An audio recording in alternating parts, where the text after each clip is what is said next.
గ్రామం పేరు నాగులపేట. నాగులపేట అనే పేరు ఎలా వచ్చిందో తెలియదు కానీ, ఆ పేరుకు సార్థకత చేకూర్చే విధంగా నాగులపల్లిలో పెద్ద ఎత్తున నాగ ప్రతిమలు ఉంటాయి. నాగులపల్లి గ్రామంలో ఎక్కడ తవ్వకాలు చేపట్టినా భూమి నుండి నాగ ప్రతిమలు ఉన్న విగ్రహాలే బయటపడుతుంటాయి. భారీ వర్షాలు కురిసిన సందర్భంలో భూమిలో ఉన్న ప్రతిమలు బయటకు వస్తుంటాయి. నాగదేవత ఆకారంలో ఉన్న విగ్రహాలతో పాటు 5 పడగల నాగుపాము విగ్రహాలు కూడా వెలుగులోకి వచ్చాయి.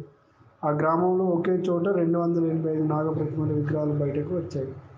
గ్రామం ఏ ఇంటి దగ్గర ఎక్కడ చూసినా నాగప్రతిమలు బయటపడడంతో చరిత్రకారులను ఆలోచింపజేస్తుంది.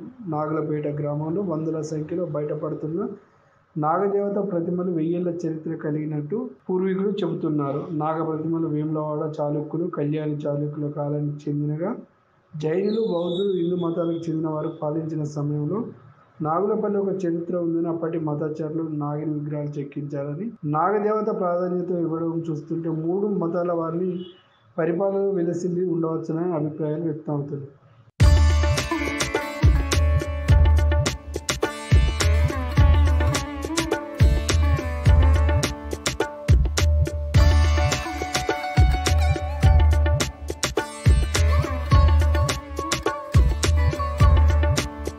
విగ్రహాలు బయటపడుతున్న నాగులపల్లి కొద్ది కిలోమీటర్ల దూరంలో ఉన్న కురుట్ల పట్టణం జైన మతానికి సంబంధించిన కళ్యాణి చాళుక్యుల కాలం నాటి మార్తాండ దేవాలయంలో పార్శ్వనాథుని నిలువెత్తు విగ్రహాలు, బాహుబలి విగ్రహాలు, జైన మత ఆనవాళ్లు ఉండడంతో నాగులపల్లిని కేంద్రం చేసుకుని 1500 ఏళ్ల క్రితమే పాలించారని అభిప్రాయాలు వ్యక్తం చేస్తున్నారు.